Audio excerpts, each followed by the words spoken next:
Is now the right time to consider living or investing in Seaside, Florida, the most iconic beach town along scenic Highway 38? If you've spent any time in Panama City Beach, you've probably heard of Seaside. It's the postcard perfect community people recognize from The Truman Show, and it's one of the most famous planned beach towns in America. Today I'm going to walk you through everything you need to know about Seaside, from its history and character to what it costs to buy here and how the market performs, how beach access works, lifestyle highlights, rental potential, and what makes this community so unique compared to the rest of 30A. I'm AJ Baduke with Life on 30A, and this is your complete guide to Seaside. All right, so let's go into the history of Seaside. It's kind of fun. It was founded back in the early 1980s by this developer, Robert Davis, and it's often credited as the kind of initial launch of a new urbanism. This is this movement where everything is maybe a little bit smaller and in very close proximity, not, huge personal spaces, kind of smaller personal spaces, and then larger community spaces, and everything being super walkable. So the design basically facilitates the use of bicycles and walking, things of that nature, as opposed to using vehicles to get around everywhere. So this design philosophy, not only does it emphasize that walkability, but the mixed use spaces. And the architecture kind of feels timeless here, specifically in Seaside. So here we're going to find homes with pastel colored siding. It's very beachy, very clean and beautiful, and these white picket fences everywhere. And you'll notice that every one of these picket fences, I'm going to turn off my notifications real quick. Y'all are texting me. So these white picket fences, each property has to have a different one. So you have to get HOA approval. You have to have a white picket fence across the front, and it can't look the same as the neighbors. So it's really cute. You just get to see all these little cottages with these different style white picket fences that are absolutely adorable.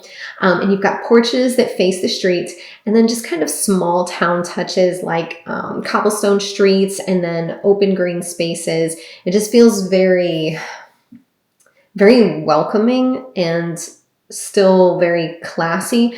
I don't know why I wouldn't think that those two would go together, but they do. It doesn't have this presumptuous feel. It's got this very kind of neighborhood, like friendly neighborhood feel to it, almost like a giddy little neighborhood where everyone kind of knows each other and just sees each other in all the mixed use spaces. Is very cool feeling.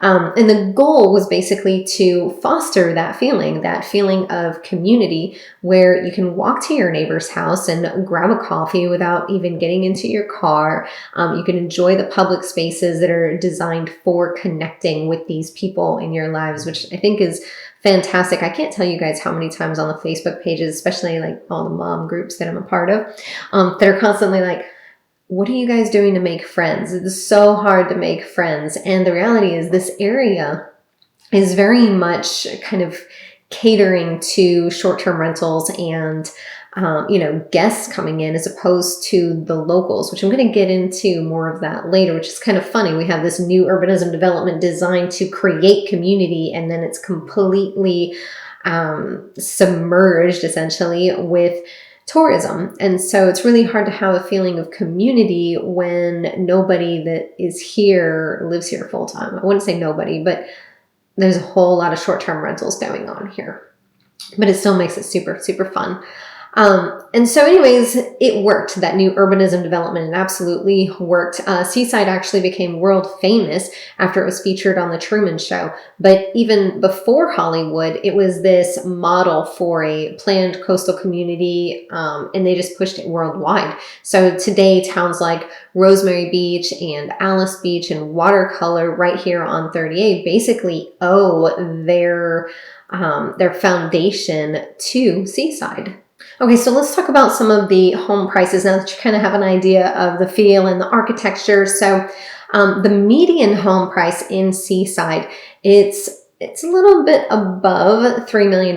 So it's a higher price point along the 30A corridor, and definitely here on the Emerald Coast, it is a higher priced, more luxurious area.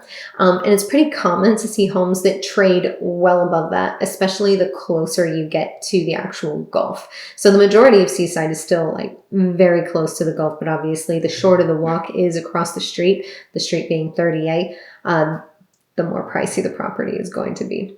On a price per square foot basis, Seaside pretty consistently ranks at the top of 30A. You'll typically see properties between like $900 and $1,400 per square foot, depending on the location and of course the view and the updates and the size of the overall property and what's been done to it.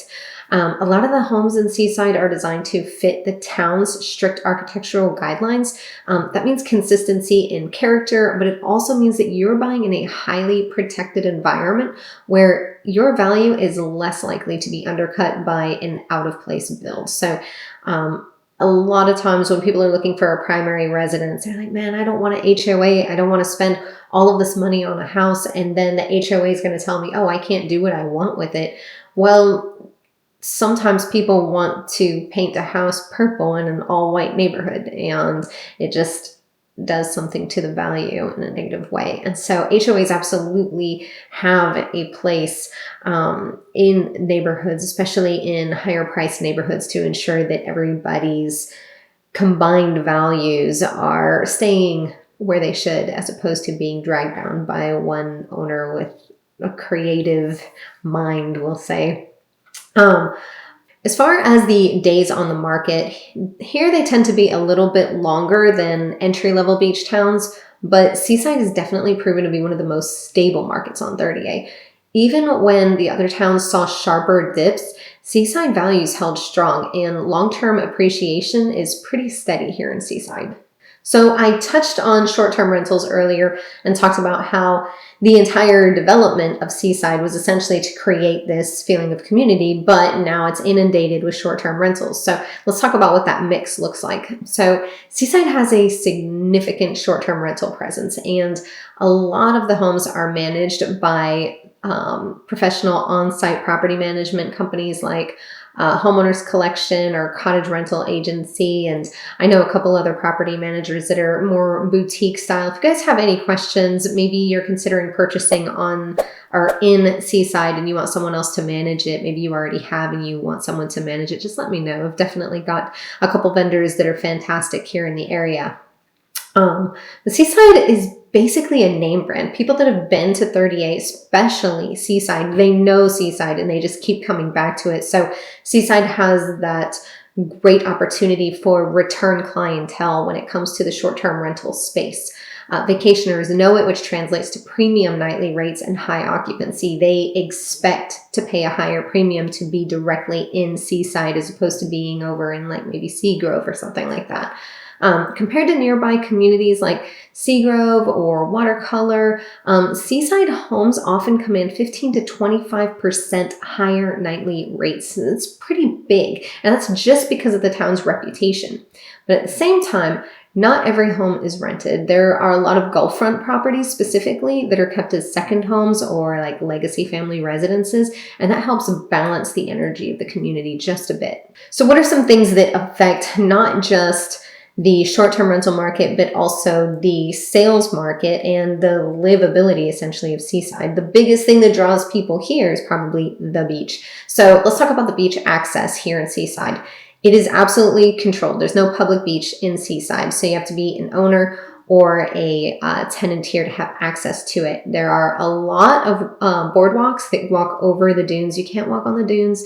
Please don't come out here and start walking on the dunes. It's illegal. You're going to get a fine. They're absolutely gorgeous and probably a whole lot of fun to walk on, but just don't do it. But the dunes are beautifully maintained, and so are the boardwalks, and they're reserved for the owners and their guests and registered renters.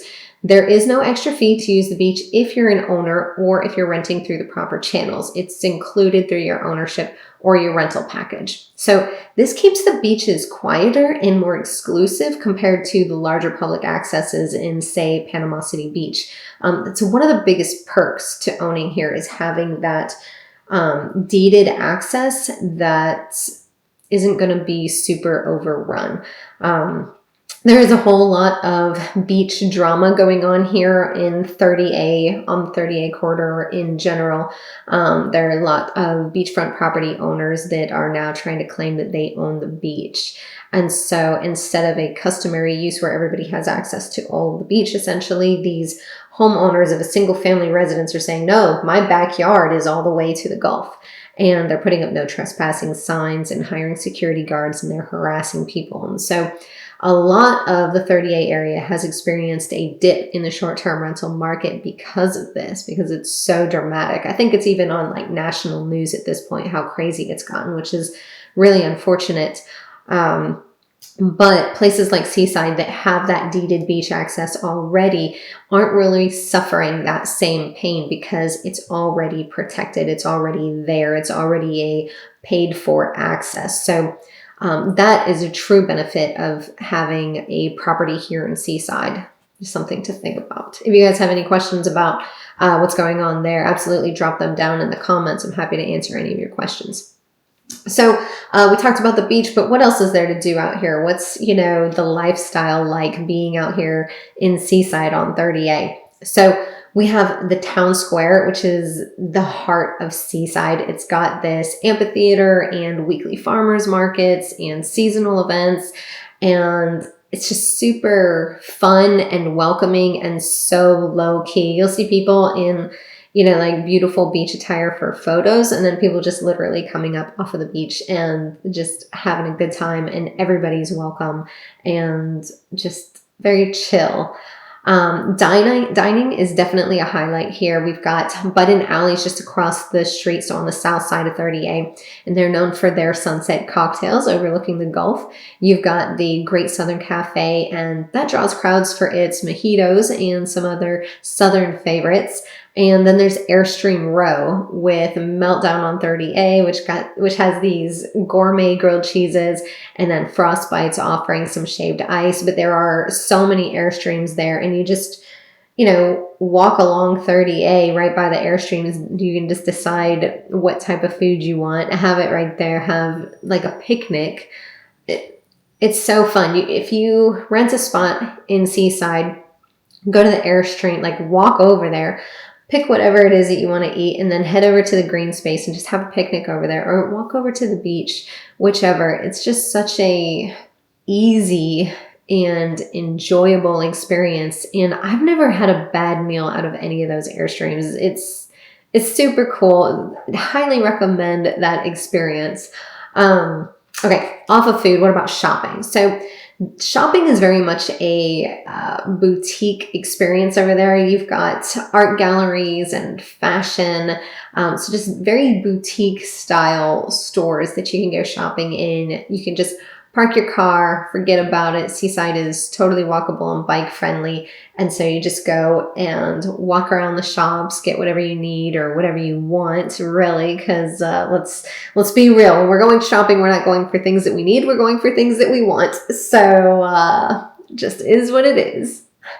So how about some quick frequently asked questions? Something that I get asked a lot is, do you have to pay to use the beach even if you own or rent here? And the answer is no. If you're an owner or a registered renter in Seaside, the beach access is included. You don't swipe a card for any additional fee at the boardwalk. And is Seaside golf cart friendly? The answer here is no, at least not in the same way as many other 30A towns. Seaside was designed for walking and biking specifically, so parking is super tight. And yes, a golf cart is smaller than a car, but it takes up the same parking space, right? So the HOA actually discourages golf cart use inside the core streets, and this makes it feel quieter and more community focused. But it does mean that people rely on bikes and foot traffic to get around. The parking situation in Seaside in general is just a bit tight and limited. You can be looking around for quite some time to find parking. So if you're someone that really doesn't like to walk or use a bicycle, might be more worthwhile to try to call an Uber or a Lyft than try to bring your own vehicle. And that's okay. Listen, sometimes I don't feel like walking either. It just is what it is. All right, so let's look at things from a market performance and investment standpoint. So from an investment perspective, Seaside is what I would call blue chip real estate. So the values here almost always outpace surrounding communities, while the average 30A home might trade in the $850 to $950 per square foot range, Seaside consistently closes well above that. Short-term rentals perform at a premium, but the bigger story here is stability. Seaside isn't a speculative play. It's about holding an asset that retains prestige and performs well over the decades. So Seaside is definitely a great spot to buy something and hold onto it. And a lot of my investors, they reach out and they, of course, want something that makes financial sense. I mean, it's an investment, right? So clearly the priority is to make money on it. But in almost every single scenario, all of my buyers want to also use the property for themselves. So Seaside is really good for that because you have all of the things that I already told you. You have all of that community feel, the restaurants, the shopping, the beach access right there. It's absolutely phenomenal. So not only is Seaside a great play for that continued income, just regular income, but then also because of the way it continues to increase in value and the way that it can be used either as a short-term rental or a family home or a secondary home like your vacation home very, very easily. So it's a very versatile community, if that makes sense. So I kind of touched on this already, but let's talk about who Seaside is actually best for. Seaside is ideal for buyers who want the quintessential 30A lifestyle. You want a walkable storybook town with prestige and charm. It's a match for like second home buyers and relocators who prioritize lifestyle and experience over value shopping. This definitely isn't going to be the place where you come looking for a deal. For investors, it's one of the most secure places to park capital in a short-term rental, not because it's cheap, but because the demand never goes away.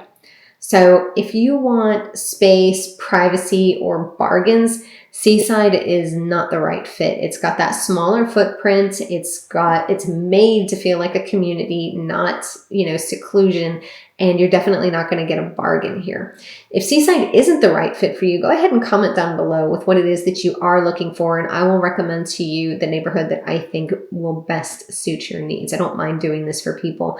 I've got a ton of other videos on 30A, and I'm going to be doing more of these in-depth videos on the community so I can help educate people, because it seems like a lot of folks, they come out here and they're like, hey AJ, I want to know, I want to buy in this community, and then I start telling them about it and they're like, oh man, that actually doesn't sound like what I'm really looking for. And I'm like, yeah, well, have you considered, and I'll tell them another community, and they're like, oh my gosh, that sounds amazing. And I'm like, yeah, it helps when you have someone who actually knows the area pretty well and can tell you, is this going to meet your, not just your financial needs, but your emotional needs and your lifestyle needs. So definitely comment down below if Seaside is sounding like it's not the one. Let me know what your criteria is so I can kind of point you in the right direction.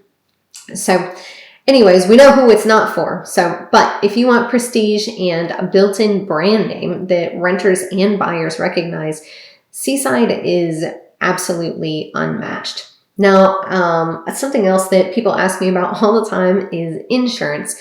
And Seaside is very coastal. It's super close to the water. We even have Gulf front properties, obviously. So yes, we absolutely get hurricanes here. We don't have this magical bubble around 30A that says no hurricanes shall pass here. Do not pass go. Do not collect $200. It's not like that. We can get hit by them just as easily as any other area. We're in Florida. That being said, our coastal towns are built up extremely strong in order to keep the properties and the people safe. And we don't have an issue with insurance. There was a time when a lot of insurance companies were pulling out of the Florida market, but that's no longer the case. We're actually getting more companies coming into Florida, and we're getting some pretty competitive rates now. Condos are a little bit different. Condos are still having some pretty high rates that are kind of pushing those HOA fees up quite a bit, unfortunately. But as far as houses, those structural insurance rates are still pretty solid. If you're struggling to find insurance, please let me know. We work with multiple vendors. We have great vendors that provide great premiums on their homeowners insurance, both for primary residences and for investment properties. I'm very happy to set you guys up with them. So yes, you can absolutely get insurance here in our coastal towns. Not a big deal. Yes, we get hurricanes. You just leave for them. That's what I tell people. I have my young daughter and I have my dog and I have myself, and I'm a little bit bougie these days, and I just don't want to deal with the inconvenience of not having AC or potable water here in Florida in, super humid times. So I just leave the area, bolt up the house, make sure it's good, leave, come back when all the debris is gone and the toilet paper is back in stock. If there's something to be handled, it can be handled then. It doesn't need to be handled right off the bat. If anything, you're just in the way as the professionals try to do their jobs and get everything back to at least a functioning sense. So, yeah, they can be pretty horrific, or they can be very minor, but in either case, you have about a week's notice to decide, do I want to leave for this or do I want to stay? As opposed to like an earthquake or a tornado where it's, react now. So hurricanes are on Florida time, which is really nice because Floridians are on Florida time too. So, is Seaside the right choice for you? If you want exclusivity, a curated lifestyle, and one of the most recognizable addresses in coastal real estate, Seaside's hard to beat. If you want more space or better value, or maybe the nearby communities like Seagrove or Watercolor might suit you a little bit better. Either way, the key is finding a property in a neighborhood that fits your lifestyle and your financial goals. So you can download my free 30-day relocation guide using the QR code on the screen and reach out to me directly if you're ready to explore homes in Seaside or really anywhere along 38 or the Emerald Coast. If you are trying to get some sleep and this video just didn't lull you to sleep, you can watch another one by clicking on this card over here and it'll take you to another one of my videos. And if you haven't done so already, please go ahead and click that subscribe button and ding the bell so that you get notified every time I do another video. I am a real estate agent first and foremost, so if you reach out to me, I can absolutely help you with the purchase or sale of property here along the Emerald Coast or new builds across all of Florida, and I'm very happy to do so. I'm AJ Baduke with Life on 38, and I'll see you at the next video. Bye, y'all.